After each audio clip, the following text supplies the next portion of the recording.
نور کہتا، یہ کہے بغیر نہ رہ سکتا کہ تیری نسل پاک میں ہے بچہ بچہ نور کا، تو ہے عین نور، تیرا سب گھرانہ نور کا۔ وہ جوان یوں تو امام حسن کی اولاد میں سے ہے، وہ حسنی سید ہے، اللہ اکبر، وہ جوان حسنی سید ہے، اور اللہ اللہ اتنا نیک ہے کہ کبھی اس کی تہجد بھی فوت نہیں ہوتی ہے۔ اس کے تقوی کا عالم یہ ہے کہ اس نے کبھی کسی نامحرم عورت کو اللہ اکبر بھول سے بھی کبھی نظر اٹھا کر کے نہیں دیکھا۔ جس کی زندگی عورتوں سے دور گزرتی ہے، جس کی زندگی پرہیزگاری کا نمونہ ہے، نسب اتنا اعلیٰ ہے اور کردار بھی بہت اعلیٰ ہے۔ اللہ اکبر، جب نسب اور کردار اعلیٰ ہو جاتے ہیں تو پھر انسان بہت اعلیٰ ہو جاتا ہے۔ اللہ اکبر، اندازہ فرمائے ایک دن وہ نوجوان روزے کی حالت ہی کے اندر جو ہے وہ اپنے سفر کی طرف رواں دواں تھا، ایسے میں اس جوان نے افطار کے وقت میں دیکھا کہ چلو افطار کرنا ہے، افطار کے لیے ہمارے پاس کچھ ہے تو نہیں، تو پانی پی کر ہی افطار کر لیتے ہیں۔ اس نے پانی کے لیے جب قدم بڑھائے تو کیا دیکھا، قریب ہی میں ایک دریا ہے، اور اس دریا کے قریب جب وہ افطار کے لیے اپنے ہاتھوں کو چلو بنا کر کے پانی پینے کے لیے آگے بڑھا، اس جوان کے تقوی اور توکل کا یہ عالم تھا کہ وہ اپنے پاس کٹورا بھی رکھے ہوئے نہیں تھا، اس لیے کہ جس کے زہد کی کیفیت یہ ہو کہ اگر اللہ نے دو ہاتھوں چلو بنانے کے لیے دیے ہیں تو پھر کٹورے کی محتاجی کا مطلب کیا ہے۔ اس نے جیسے ہی ہاتھوں کو چلو بنا کر افطار کے لیے پانی کے لیے ہاتھ بڑھائے، کیا دیکھا اس نے، ایک خوبصورت سا سیب جو ہے، اللہ اکبر، جو ہر بھوکے کو نہیں بلکہ بھرے پیٹ کو بھی دعوت نظارہ دے رہا ہے۔ اللہ اکبر، اندازے دل ربانہ کے ساتھ وہ موجوں کی دوش پر بہتے ہوئے اپنے منزل کی طرف رواں دواں ہے۔ اس جوان نے چلو سے پانی لینے کی بجائے جب سیب کو دیکھا، ظاہر سی بات ہے دریا میں بہنے والی چیزیں کسی کی ملکیت نہیں ہوا کرتی۔ اگر فقہا سے بھی پوچھا جاتا کہ دریا میں بہنے والی چیز ملکیت کس کی ہے تو یقیناً مفتی صاحبان یہاں تشریف فرما ہے، دریا میں بہنے والی چیزوں پر حتمی طور پر کسی کی بھی ملکیت کا اطلاق نہیں کیا جا سکتا، الا یہ کہ کوئی دعویٰ کرے کہ یہ میرا ہے اور اس کے بعد ثبوت بھی پیش کرے۔ لیکن اللہ اکبر، اللہ اللہ، ہوا یہ تھا جیسے کہ حضرت آدم کو کسی بہانے سے گندم کھلا کر کہیں پہنچانا مقصود تھا۔ جملے کو شاید آپ نے ضائع کیا، مجھے اس پہ کوئی اعتراض نہیں، لیکن باران رحمت کا نزول ہے اور اتنی سنجیدہ گفتگو، ظاہر سی بات ہے دامن دل کو گفتگو کی بجائے آپ کو باران رحمت ہی کی طرف کھینچ رہی ہوگی۔ میں ایک بار پھر کہتا ہوں، اللہ اکبر، جیسے کسی بہانے سے آدم کو گندم کھلا کر کہیں پہنچانا مقصود تھا، اسی طرح اس جوان کو وہ دریا کا سیب کھلا کر کہیں پہنچانا مقصود تھا۔ اللہ اکبر، بڑے ظالم ہیں وہ لوگ جو آدم کے گندم کھانے کو خطا کا، لغزش کا یا گناہ کا نام دیتے ہیں۔ واللہ، گناہوں سے تو بستیاں ویران ہوتی ہے، یہ کیسا گناہ ہے جس سے ویرانہ آباد ہو رہا ہے۔ اللہ اکبر، یا تو پھر اس کو گناہ کہنا چھوڑ دو یا تو پھر آبادی کا توسل کہنا چھوڑ دو۔ اللہ اکبر، اندازہ فرمائے باپ اور بیٹے کے کام میں کتنی یکسانیت ہے۔ وہاں پر جنت کا کوئی پھل کھانا ہے اور کسی کو کہیں بھجوانا ہے، بہانا چاہیے، اور یہاں سیب کھلا کر کسی کو کہیں بھجوانا، کہیں پہنچانا ہے۔ بھوک اور اللہ اکبر افطار کے تصور نے اس وقت ذہن سے ساری چیزوں کو بھلا دیا، اور اس جوان نے جس کی پیشانی سے اللہ اکبر نور ولایت جو ہے چھن چھن کے نکل رہا تھا، اس نے سیب لیا، سیب لے کر افطار کیا تو دل و دماغ پر ایک بوجھ سا طاری ہوا، ارے تم نے یہ سیب کس کی اجازت سے کھایا؟ یہ کسی نہ کسی کی تو ملکیت ہوگی۔ اللہ اکبر، کہتے ہیں اللہ اللہ، جو لوگ بڑے اونچے ہوتے ہیں ان کے افکار بھی اونچے ہوتے ہیں، جو اونچے ہوتے ہیں ان کے نظریات بھی اونچے ہوتے ہیں۔ اللہ اکبر، پھر کیا تھا اس جوان نے، اللہ اللہ، جو بڑا صالح تھا، اللہ اللہ، صالح ہی نہیں بلکہ صالحین کا بابا تھا، اسے صالحین کا بابا بننا تھا۔ اس جوان نے سوچا اب یہ سیب کی تلافی کیسے ہو۔ اللہ اکبر، نیک اولاد کے متلاشیوں، نیک اولاد کے طالبوں، اللہ اکبر، شراب بھی پی رہے ہو، زنا بھی کر رہے ہو، جوا بھی کھیل رہے ہو، حرام لقمہ اپنے پیٹ کے اندر ڈال رہے ہو، اور اس کے بعد جو ہے سوچتے ہو کہ اولاد نیک پیدا ہو جائے. نہیں، ہرگز نہیں. یاد رکھنا، نیک اولاد کے لیے علم اور عمل کی ڈگری نہیں چاہیے. نیک اولاد کے لیے اس جوان کا تصور چاہیے جو اس جوان کے دل میں موجود تھا. بغیر اجازت سیب کیا کھایا؟ وہ جوان بے چین ہوا، مضطرب ہوا. آپ مجھے بتائیں، حرام کا لقمہ پیٹ میں کھا کر کے پیٹ بڑے کرنے والوں، کبھی لقمہ حرام کھا کر ہم بھی بے چین ہوتے، ہم بھی بے قرار ہوتے، ہم بھی مضطرب ہوتے ہیں. المختصر یہ کہ میں کوئی بہت زیادہ فلسفیانہ انداز اختیار کیے بغیر، موسم کا خیال کرتے ہوئے، وقت کا خیال کرتے ہوئے، گفتگو کو سمیٹتے ہوئے، اس جوان نے سوچا صرف کسی کا تو ہوگا، مالک کوئی تو ہوگا. ایسا ہو ہی نہیں سکتا کہ چیز ہو اور اس کا کوئی مالک نہ ہو. اللہ اکبر. یاد رکھنا، جو چیزیں قیمتی نہیں ہوتی ان کا کوئی مالک نہیں ہوتا. ہمیشہ قیمتی چیزوں کا کوئی نہ کوئی مالک ہوا کرتا ہے. اب دنیا کے اندر جو لوگ خدا کو اپنا مالک مانتے ہیں وہی قوم قیمتی ہے. جو خدا کو مالک نہیں مانتے وہ قیمتی کہلانے کے حقدار نہیں ہے. یا اس لیے کہ یاد رکھنا، ہمیشہ ملکیت جو ہے وہ قیمتی، جو ہے وہ چیزیں ہی کی ملکیت بنا کرتی ہے. اس نے سوچا کہ یہ سیب ہے، کسی نہ کسی کی تو ملکیت ہوگی، کسی نہ کسی کے تو ملک میں ہوگی. سوچا کہ کیسے پتا کریں کہ یہ کس کا ہے، کس کا ہے. اللہ اکبر. ہم لوگ تو رات کی میں حسینی آدمی ہوں. اگر قوم بھیگ رہی ہے تو چھتری کے نیچے رہنا یہ میرے غیرت عشق کے خلاف ہے.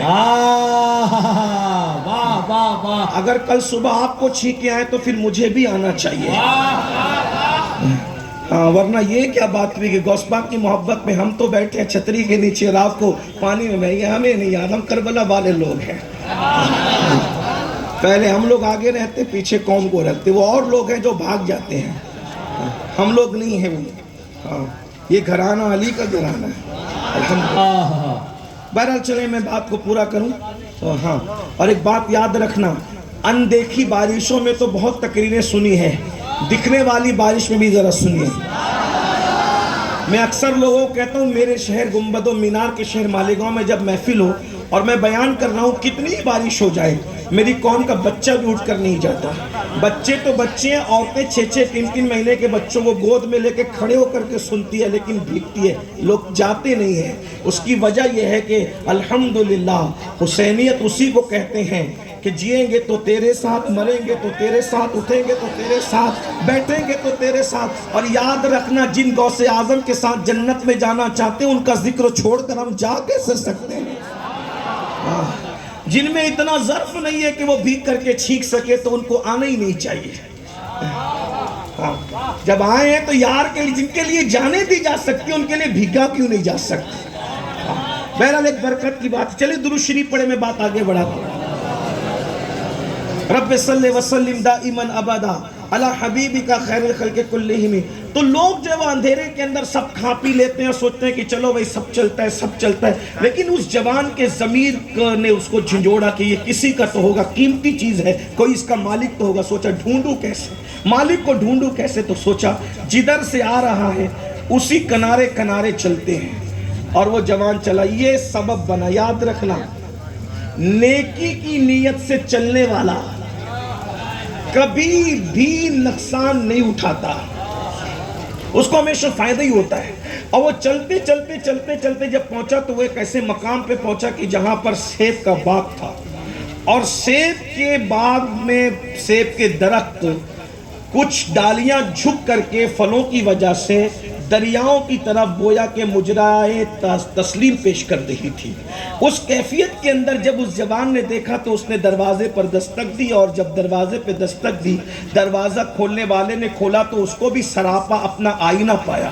توجہ فرمائیں، بڑے خاص جملے کی طرف آ رہا ہوں. بات یہی ہے جب دروازہ کھولنے والے نے دروازہ کھولا تو دونوں ایک دوسرے کا آئینہ تھے. فرق اتنا تھا کہ جس نے دروازہ کھولا تھا اس کی داڑھی مکمل سفید تھی اور جس کے لیے دروازہ کھولا گیا تھا اس کی داڑھی مکمل کالی اور سیاہ تھی. لیکن دونوں ایک دوسرے کا آئینہ تھے, دونوں کا نور ایک ہی تھا, دونوں کی شاخیں ایک ہی تھی, دونوں کی اصل ایک ہی تھی اور دونوں کی نسل نے بھی ایک ہی ہونا تھا. اصل تو ایک ہی تھی لیکن نسل نے بھی ایک ہی ہونا تھا. کیفیت یہی تھی. دروازہ کھلا, آنے والے نے سلام کیا, دروازہ کھولنے والے نے جواب دیا اور پوچھا جناب کیوں دستک دیے, کون ہو, کہاں سے آئے ہو؟ اس جوان نے سر جھکا کر کے کہا اللہ اکبر, گیلان کا رہنے والا ہوں, بھوکا تھا, افطار کے لیے دریا کے لیے پانی پینے کے لیے پہنچا, سیب کو آتے دیکھا, میں نے بھوک کی شدت سے بیتاب ہوا, میں نے مسئلے مسائل میرے ذہن سے اوجھل ہو گئے تھے, فتوے اور تقوی کے سارے فلسفے میری دل و دماغ سے اوجھل تھے. اس وقت صرف بھوک کی کیفیت مجھ پہ طاری تھی. میں نے سیب کھایا, سیب کھانے کے بعد ضمیر سے آواز آئی کہ تم نے کس طریقے سے یہ سیب کھایا ہے, بس اسی کی تلافی کے لیے سرکار آیا ہوں. یہ آپ ہی کے درختوں کی ٹہنیاں جھک کر کے جو دریا کی طرف مجرے آدابی جو ہے وہ پیش کر رہی ہے, میں نے سوچا ہو نہ ہو یہ اسی درخت کے پھل ہوں. آپ کی بارگاہ میں آیا ہوں, مجھے معاف کر دے. کہتے ہیں جوہر کو جوہری ہی جانتا ہے, سنار سونے کو جانتا ہے. یہ جملہ کہنے والے نے ہاتھ جوڑ کر کے کہا سرکار جو سزا دینا چاہو دے دو, ہاتھ کاٹنا ہے کاٹ لو, آنکھ نکالنا ہے نکال لو, جو بھی سزا آپ کو آپ کے مسلک اور مذہب نے اجازت دی ہے اس کے مطابق آپ ہمیں دے دیں یا معاف کر دیں, لیکن بس یہ بوجھ ختم کر دیں. رات کو نیند نہیں آتی, دل کو چین نہیں ہے, صرف چلتے چلتے آیا ہوں. خدا کے لیے معاف کر سکتے ہو, معاف کریں گے تو میری نسلیں آپ کی احسان من رہے گی. آنے والے کا دنداز دیکھا, جوہری تھا وہ سفید ریش بزرگ, اس نے پہچان لیا آنے والا کوئی معمولی نہیں. تیرا نام کیا ہے؟ نام بتایا. تیرا نسب کیا ہے؟ حسنی سید ہوا. نسب بتایا, نسب بتانے کے بعد علاقہ بتایا, علاقہ بتانے کے بعد سب کچھ ساری چیزیں جاننے کے بعد درویش کے تیور تبدیل ہو گئے. درویش نے غصے سے کہا کہ یہ چیزیں کھاتے وقت تو تم نے نہیں سوچی تھی, کیوں کھایا تھا میرا سیب؟ حالانکہ سیب پر کوئی حق بھی درویش کا نہیں بنتا تھا, اس لیے کہ دریا میں بہنے والی چیز کا مالک کون ہوتا ہے؟ اللہ اکبر. لیکن درویش کے تیور بدلے. کبھی کبھی تیور حقیقت میں نہیں بدلا کرتے بلکہ تیوروں میں محبت کی آتشیں چھپی ہوا بدل گئے تھے, لیکن اس میں پیچھے کچھ نہ کچھ محبت کی بالکل ایسے ہی آتشیں چھپی ہوئی تھی جیسے مشکبات ٹھنڈی ٹھنڈی ہواؤں کے پیچھے کبھی کبھی بارش چھپا کرتی ہے, اسی طرح کبھی کلیوں کے پیچھے کسی پھول کا کی جوانی کا تصور جو ہے وہ چھپا ہوا کرتا ہے, اسی طرح پتجھڑ کے موسم میں کسی بہار کے تصورات اور تخیلات جنم لیا کرتے ہیں. ایسے میں اس درویش نے اپنے انداز کو بدلتے ہوئے, تیور کو بدلتے ہوئے کہا آج معافی مانگنے آیا ہے, کھاتے وقت تو کہاں تھا, تیرا تصور کہاں تھا؟ کہا جیسے اس کے تیور بدلتے گئے نوجوان کا انداز اور عاجزی اور اختیاری کرتا گیا, یہاں تک کہ وہ جوان عاجزی کا پیکر بن کر کے اس درویش کے قدموں کو پکڑ کے کہتا ہے قیامت میں نانا کو منہ کیا دکھاؤں گا اپنے نانا کو, خدا کے لیے معاف کر دو, جو چاہے سزا دے دو, جو چاہے قیمت طلب کر لو, قیمت بھی ادا کر سکتا ہوں.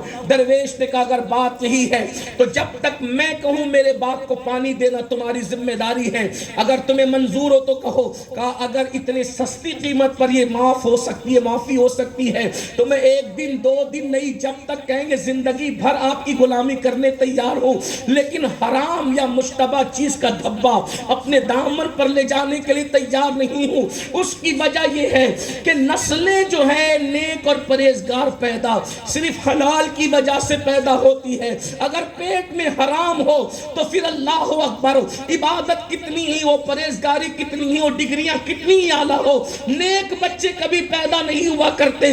ایک سیب کی وجہ سے اپنی پوری نسل کو برباد نہیں کرنا چاہتا. بزرگ میں تیری ہر بات ماننے کو تیار ہوں, لیکن بس تو مجھے معاف کر دے. کہا ٹھیک ہے دیکھیں گے معافی کا اعلان کبھی ہوگا, پہلے جاؤ باپ کو پانی دو. باپ کو پانی دینے کے بہانے اس کا کردار چیک کیا جا رہا ہے. اس کی وجہ یہ ہے کہ لوگ پرہیزگاری کی باتیں ٹرین میں پلین میں بڑی کر لیتے ہیں, لیکن چیک تو اس وقت ہوتا ہے جس کی راتیں بھی دیکھی جائے, جس کا دن بھی دیکھا جائے, جس کی صبح بھی دیکھی جائے, جس کی شام بھی دیکھی جائے. اور اس کے بعد کئی دن تک کے باپ کو پانی دینے والا جوان دیتا رہا, کبھی تہجد فوت نہیں ہوتی.